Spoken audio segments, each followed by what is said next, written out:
hora de hablar a profundidad con empresarios. Y creo que la oportunidad que tenemos esta noche se presta para hacerlo largo y tendido además. Óscar Caipo, presidente de Confiep, está en Limache y lo recibimos por supuesto en el programa. Don Óscar, bienvenido. ¿Cómo está, señor? Muchas gracias. Está en su casa, por favor.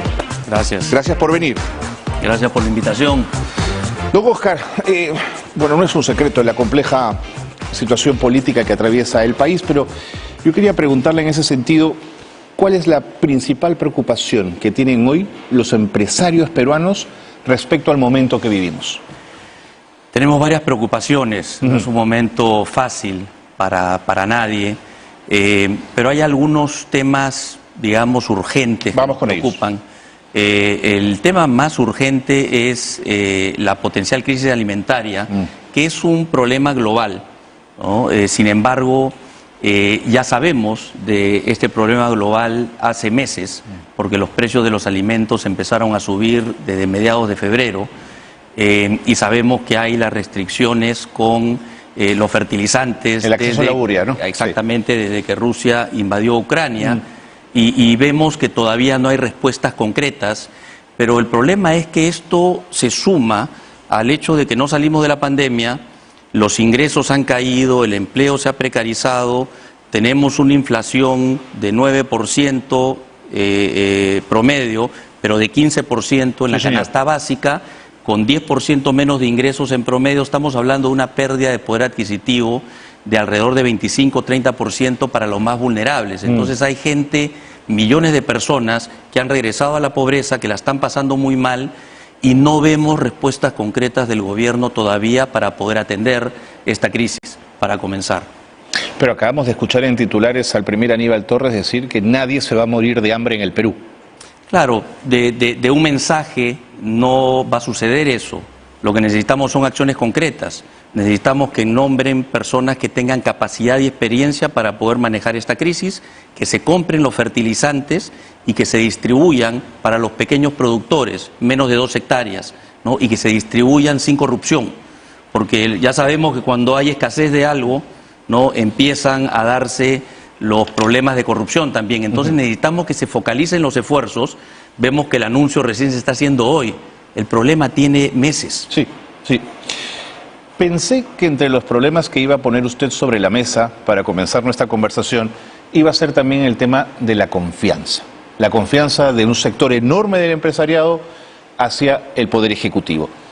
Si usted tuviese las 3 piezas claves para retomar esa confianza, ¿dónde las pone, don Óscar? Bueno, necesitamos nombrar a personas con capacidad y con idoneidad, porque clarísimo. Con eso empiezan a funcionar las cosas. En segundo lugar, necesitamos paz social, ¿no? Tenemos que manejar la conflictividad. La conflictividad no solamente está afectando al sector minero. Vengo del cóctel del 126 aniversario de la Sociedad Nacional de Minería, Petróleo y Energía, y hemos conversado con todos los empresarios y en todas partes hay problemas. En todas partes hay problemas, ¿no? En unos más, en otros menos. Parece resolverse Cuajone después de casi 2 meses. Ahora tenemos nuevamente Las Bambas, ya tuvimos el problema de Las Bambas a finales del año pasado, y pareciera que no hay una solución. Y no solamente esto está afectando a los trabajadores, directos e indirectos, estamos hablando de alrededor de 80.000, ¿no?, que incluye a los proveedores. Estamos afectando a la comunidad, ¿no?, de Apurímac, estamos afectando a todo el país. Son 300 millones de exportaciones por mes y 165 millones de soles de impuestos que se dejan de recaudar para poder atender las demandas que tiene la población, sobre todo las brechas sociales. No le quiero quitar la razón, pero cuando uno ve los conflictos sociales que la Defensoría del Pueblo ha ido siguiendo, en los últimos 20 años siguen siendo casi un número constante de conflictos sociales. Sí, pero hay una tendencia al alza. Yo creo que no recordamos en años anteriores que hayamos tenido tantos conflictos a la misma vez. Claro que sí. Regresemos un poquito de historia. O sea, tuvimos el problema de Conga, ¿no? En el gobierno de Humala, que fue un problema importante, y algunos años antes Tía María también. Pero ahora tenemos 4, 5, 6 problemas que han detonado y están vivos, vigentes en los últimos meses, ¿no? Entonces, creo que ese enfoque que está trayendo el gobierno, ¿no? de prácticamente, en algunos casos, pareciera que estuvieran promoviendo la conflictividad. ¿Así lo cree? Bueno, recordemos lo que pasó en Ayacucho, ¿no? Con la ex premier Mirta Vázquez, ¿no? Que simplemente anunció ahí que iban a cerrar 4 operaciones mineras, cosa que tuvo que rectificar cuando salimos, obviamente, a alzar la voz, porque eso no era así, ¿no? Entonces, realmente necesitamos que el gobierno tenga un rol activo en traer paz social, porque sin paz social no solamente no opera la minería, ¿no? Los empresarios, sino los trabajadores, los proveedores, la ciudadanía, y en algunos casos no hay libre tránsito. Entonces, no puede ser posible en un caso como el de Las Bambas que 500 comuneros, ¿no? pongan en peligro toda la operación, la mina de cobre más importante del país, con el nivel de impacto que tiene para todos los peruanos. No pueden tenerla paralizada ya más de un mes. Aunque haya incumplimientos desde el 2011 por parte de la empresa, que es lo que alegan ellos. Lo que hay que hacer es sentarse, decir cuáles son esos incumplimientos, se hace una mesa, se empieza a monitorear, está la transparencia de la opinión pública, pero no se mantiene prisionero a un país por un asunto que es económico, ojo, es un tema económico, tiene que ver con terrenos que ya se han dado, terrenos que faltan comprar, ¿no? Algunos usan incluso la palabra extorsión en algún momento. ¿De acuerdo? Y es lo que pasó también en Cuajone, era una negociación netamente económica, ¿no? Lo que querían era el 5% de las utilidades. No, de acuerdo. Además, la ley es la ley y los terrenos no se invaden. Hay que 5.000 millones de dólares de una sola vez. Terrible. Paz social, me ha dicho. Segundo, para esa confianza que hay que recuperar. Bueno, lo primero, nombramiento. Segundo, paz social. Nombramiento, paz social. Creo que tenemos que tener una dirección. No hay una dirección clara de qué es lo que queremos lograr como país, ¿no? Estamos, básicamente, los problemas están apareciendo, algunos pareciera que no se están abordando a la velocidad que se requerirían abordar, y a veces nos preguntamos si es que el gobierno no puede o el gobierno no quiere resolver los principales problemas que tiene la población. No quiero quitar la enorme responsabilidad que puede tener el Ejecutivo en todo lo que usted plantea, pero ¿sentía la misma ausencia de capitán con Pedro Pablo Kuczynski que con el anterior y con el anterior? Es decir, no he sentido de nuestra clase dirigente, en política básicamente, ese norte que usted reclama ahora. No había este nivel de inestabilidad, Carlos. No creo que no podemos comparar el momento. Siente que ahora es mucho más caliente. Pero claro, veníamos creciendo, veníamos muy bien, siempre mejorando en el grado de inversión. No habíamos tenido las salidas de capitales que hemos tenido ahora. Las señales, o sea, la inversión seguía creciendo. Este año 2022 lo más probable es que la inversión privada decrezca. Y si no hay inversión privada, no hay nada. No hay trabajo, no hay ingresos, y entonces seguimos retrocediendo, ¿no? Entonces no hay esa visión de largo plazo, y eso comienza reconociendo que el sector empresarial es un actor muy relevante para ayudar a sacar al país de esta crisis tan difícil. Pero también es verdad, o al menos yo no lo había visto nunca, un nivel siento, desde el primer día, de acorralamiento, de señalamiento, a un gobierno al que no se le quiso reconocer como el votado por la mayoría de peruanos, al que se le acusó de comunista y por tanto había que destruirlo desde el primer momento. Tengo también esa sensación, ¿no la comparte usted? Mira, hay sectores, yo diría que eso ha pasado del sector político, pero recordemos que hubieron amenazas cruzadas al inicio, ¿no? Ya cuando hay amenazas cruzadas, se pierde todo, yo te vaco, yo te disuelvo, ya no sabes dónde comenzó. Pero el sector empresarial ha estado, yo diría, bastante positivo. Al inicio dimos lo que había que dar, estuvimos absolutamente neutrales en el proceso electoral de la CONFIEP, fuimos a buscar al presidente, nos pusimos a disposición para ayudar a sacar al país de un momento tan difícil, pero no tuvimos una siguiente reunión. Creo que el presidente no entendió que el sector privado tenía la capacidad de poder ayudar en este momento tan difícil, o nuevamente, o no quiso entender, o prefiere no trabajar con el sector privado. Porque las señales que se están dando, incluyendo lo que pasó el día de ayer en el World Economic Forum en Davos, ha sido terrible. O sea, el daño que se puede hacer, las palabras y en los mensajes que dio la vicepresidenta, ¿no? Hablando que la minería contamina, que la minería solamente está dañando el medio ambiente, en un foro en el mundo económico. Inversiones, dice usted. Claro, exactamente. Está viajando al lugar donde están todos los principales inversionistas, ¿no? Y va con un mensaje, pues, incendiario, un mensaje que no ayuda. Yo creo que es muy importante el gobierno, así como tiene que nombrar gente con capacidad, tiene que darse cuenta que si no hay capacidad y no hay preparación para ir a estos foros, mejor es que no vaya nadie, porque el nivel del daño que se hace yendo es muy grande y perdura. Y apelando a la máxima honestidad de Óscar, ¿usted cree que hubo fraude electoral el 2021? Nosotros no hemos cuestionado el resultado electoral en ningún momento. No como CONFIEP, en lo personal.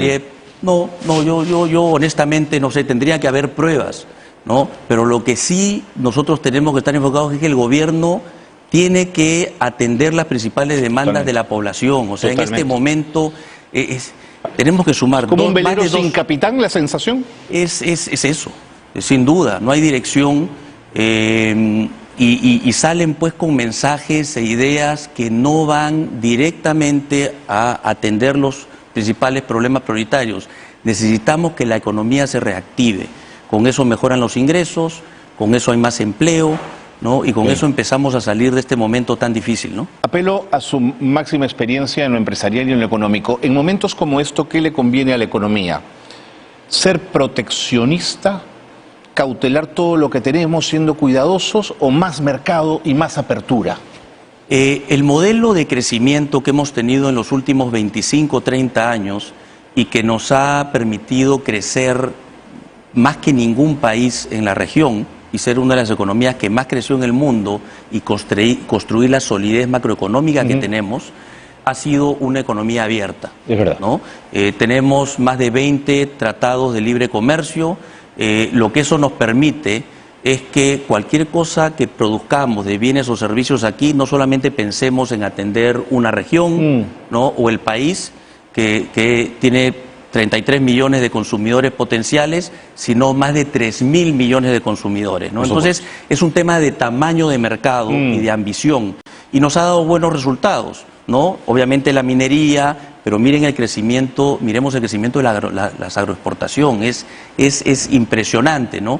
Y como eso vemos cada vez más nivel de exportaciones no tradicionales. Ahora, como todo en la vida, hay un equilibrio, ¿no? Si tienes una economía abierta, tienes que ser competitivo para los temas que se producen localmente, y obviamente tenemos mecanismos para poder cuidar de que no haya dumping, y eso se ha encargado obviamente Indecopi por muchos años, y lo que tenemos que asegurarnos es que no perdemos los aspectos técnicos para tomar esas decisiones y no sentirse presionados porque hay una crisis, sin perder la dirección, porque en el momento que uno toma una medida de proteccionismo, rápidamente hay una retaliación, ¿no? Y hemos tenido retaliación de China, que nos cerraron la exportación a 5 operaciones pesqueras, simplemente por una retaliación, por una acción de libre comercio, ¿no? Pero al mismo tiempo sus críticos le dirán, crecimos, lo monetario mejoró, pero las brechas de desigualdad duras del país no se resolvieron en ese sistema económico. Y es así. Bueno, primero tenemos que decir que parcialmente sí. Fuimos uno de los países que más disminuyó la pobreza. Eso sí es verdad, pero la monetaria, casi 60, ¿no es cierto? Sí, lo dice la mesa de concertación. 60% a 20% hemos retrocedido 5 o 6 puntos ya de cerrado el año 21. Pero el problema no está en el modelo de crecimiento, Carlos. Hemos generado crecimiento, hemos generado recursos para financiar presupuestos de 200.000 millones de soles al año aproximadamente en los últimos años. Tenemos que reconocer que el problema es cómo esos recursos llegan. Acabamos de estar la semana pasada en Ucayali, en Pucallpa. ¿Ya? Es terrible.